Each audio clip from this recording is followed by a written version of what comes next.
fait, je pense qu'aujourd'hui, on va parler de la vision. Je pense qu'on va parler du fait d'avoir une vision. On est dans une société où, pour la majorité d'entre nous, j'imagine que d'entre vous, etc., on est tous en France. On vit en France. La France, c'est assez spécial comme pays. Vous savez, je l'ai déjà dit dans plusieurs vidéos, mais si t'es dans un pays comme les States,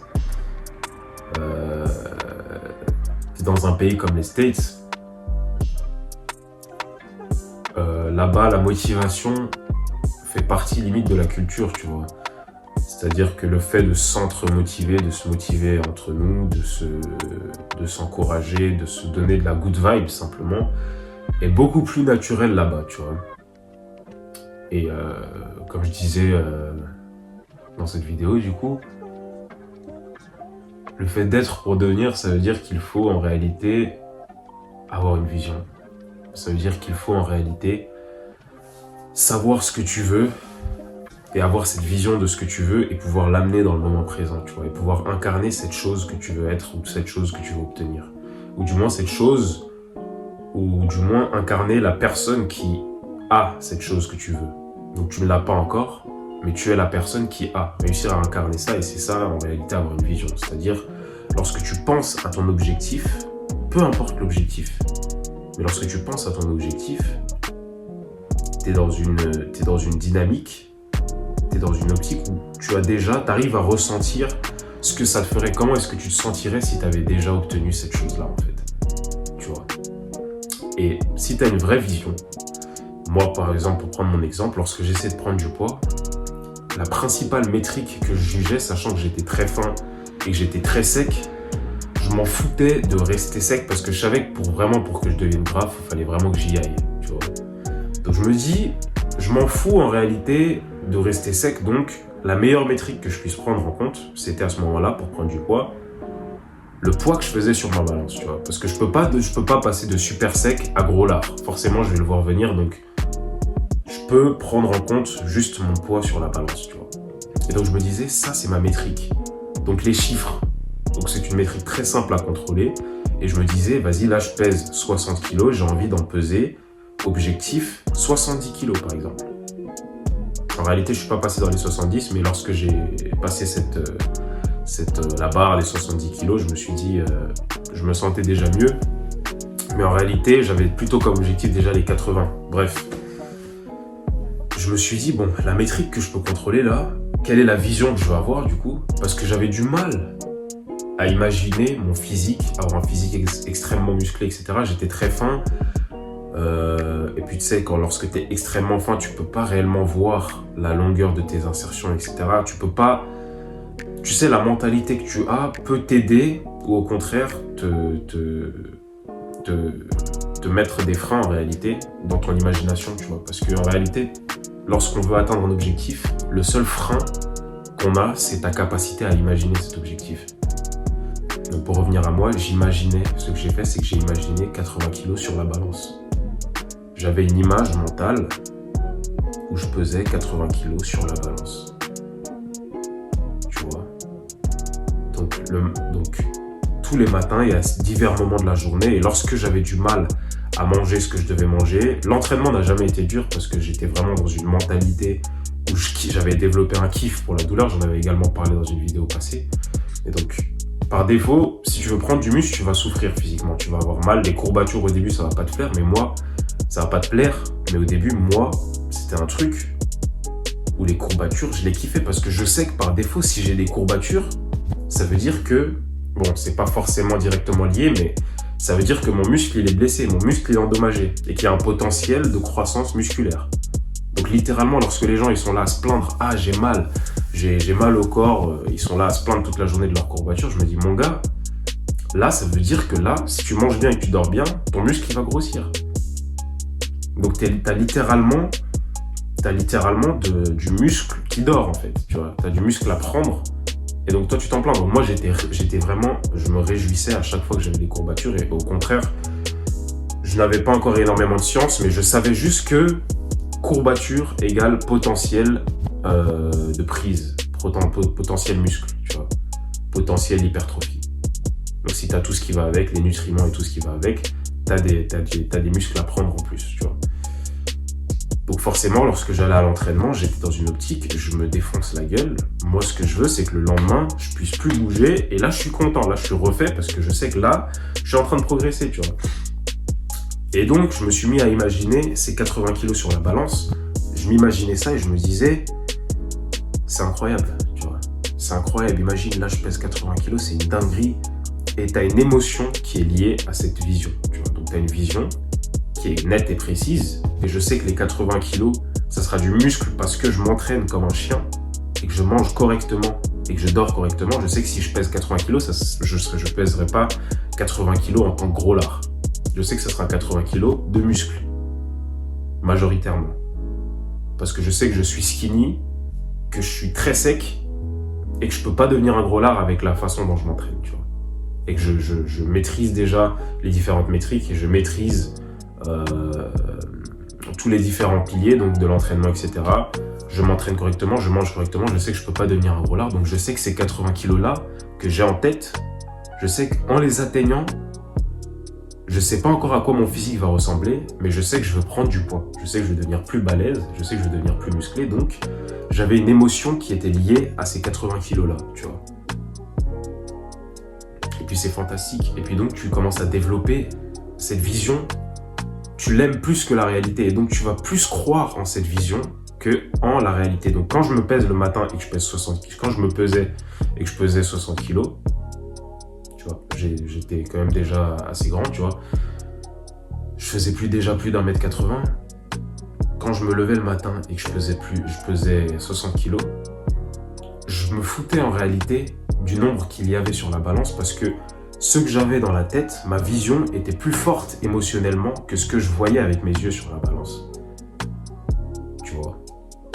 La vision que j'avais était plus forte que ce que je voyais avec mes yeux sur la balance. Donc je vois 60 kilos, mais moi dans ma tête, je suis en train de voir autre chose. Tu vois. Et ce que je vois dans ma tête, ça me provoque, ça me procure des émotions bien plus élevées que ce que je vois sur la balance. Et je sais que c'est ça mon objectif et je sais que si je continue, je vais atteindre cet objectif. Donc à travers les semaines, tu vois que kilo par kilo, petit à petit, grappillement par grappillement, il y a des matins, tu te lèves, tu vois que ton poids il a un peu baissé, t'as un peu le seum. Mais tu continues, du coup tu manges un peu plus, tu t'entraînes un peu mieux, etc. Tu fais en sorte toujours, et t'es toujours focus, et tous les matins, à jeun, c'est la première action, c'était une sorte limite de méditation, tu vois. Je me levais, j'allais me peser, dans les mêmes conditions, comme je l'expliquais dans mes vidéos, dans mes multiples vidéos, etc. Je ne pesais pas mes aliments, je ne comptais pas mes calories, j'avais juste développé un système qui me permettait, simplement avec le poids que je faisais sur la balance, pour quelqu'un qui est skinny, sec, c'est quelque chose qui fonctionne, tu vois. C'est ce que j'ai fait moi. Et donc, j'ai fait ça et c'était super.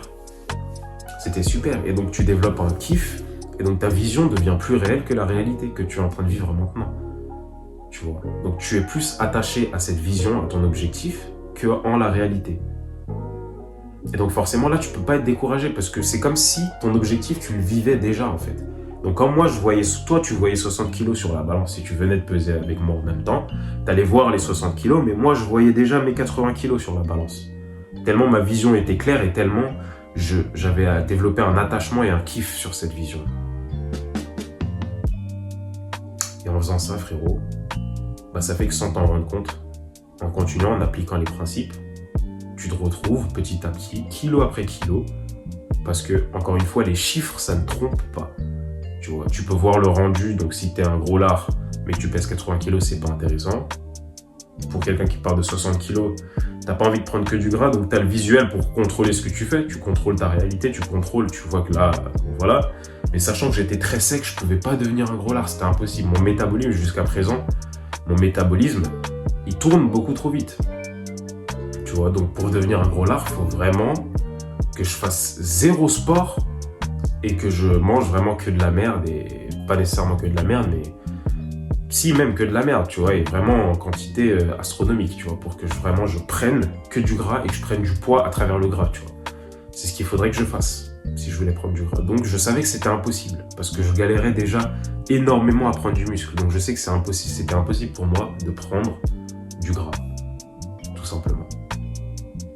Donc tu développes une vision, tout ça pour dire que peu importe l'objectif qu'on a, peu importe l'objectif que tu as, tu peux penser. Je sais pas si vous connaissez Joe Dispenza, c'est un guide spirituel qui a guidé des milliers de personnes à travers le monde pour se soigner sans médicaments, sans toute chose, à travers la méditation, à travers à travers la conscience, à travers le fait de reprendre contrôle de sa conscience, de sa personne, de ton être, tu vois. Tu as des actions inconscientes et conscientes au travers de la journée, tu vois. Lorsque tu te lèves le matin de la même manière à chaque fois, tu te lèves, tu penses aux mêmes choses, tu prends ton téléphone, ça te remet dans ton identité sociale qui t'a été donnée par les autres et qui n'est pas vraiment la tienne finalement, tu vois. Donc même la solitude, je pense que je vais parler de la solitude dans une prochaine vidéo, mais la solitude c'est top, mais le téléphone est un ennemi à un point qui est assez impressionnant. Parce que le téléphone, ça te raccroche automatiquement à ton identité, et pas à ta vraie identité, à l'identité que les gens te donnent. Et principalement par là, je parlerai des réseaux sociaux. On pourrait dire, vas-y, le téléphone. Peut-être si tu regardes juste YouTube, si tu regardes juste certaines choses, certes, il y a des effets néfastes, etc. Mais les réseaux sociaux, c'est un truc c'est comme si tu étais avec les gens finalement. Et tu ne te sens pas détaché des gens lorsque tu es sur les réseaux, pardon. Tu vois. Et donc vraiment, lorsque tu y penses réellement, lorsque tu es dans un environnement social, lorsque tu es dans un lieu, lorsque tu es même chez toi, mais sur ton téléphone, sur Instagram, à communiquer avec les gens, en réalité, tu te rattaches et tu continues d'être l'identité que les gens ils t'ont donnée. Tu vois. On parlera de ça dans une prochaine vidéo, peut-être dans une vidéo sur la solitude. Je pense que ce sera peut-être la prochaine que je vais faire. Mais donc c'est ça, tu vois. Donc ce Joe Dispenza là, ce qui t'explique, c'est que tout simplement, tout au long de la journée, et plus tu avances dans la vie en réalité, plus ton subconscient prend le dessus et plus ton subconscient devient câblé. Donc plus ta personnalité devient câblée. C'est pour ça que les anciens, les vieux, les personnes âgées, tu vois qu'ils sont très câblés sur leurs pensées et leurs croyances, tu vois. Ils sont beaucoup plus durs à détourner de leurs croyances et détourner des choses auxquelles ils croient, tu vois. Contrairement à un enfant, par exemple, qui est très simplement, très facilement manipulable parce que son cerveau, en réalité, il n'a pas encore de croyances très ancrées, vous voyez. Et c'est en réalité cet état dans lequel tu dois rester tout au long de ta vie. Parce que lorsque tu veux changer quelque chose dans ta vie, tu ne peux pas changer si tu ne changes pas ce que tu fais, ce que tu mets, ce que tu émets.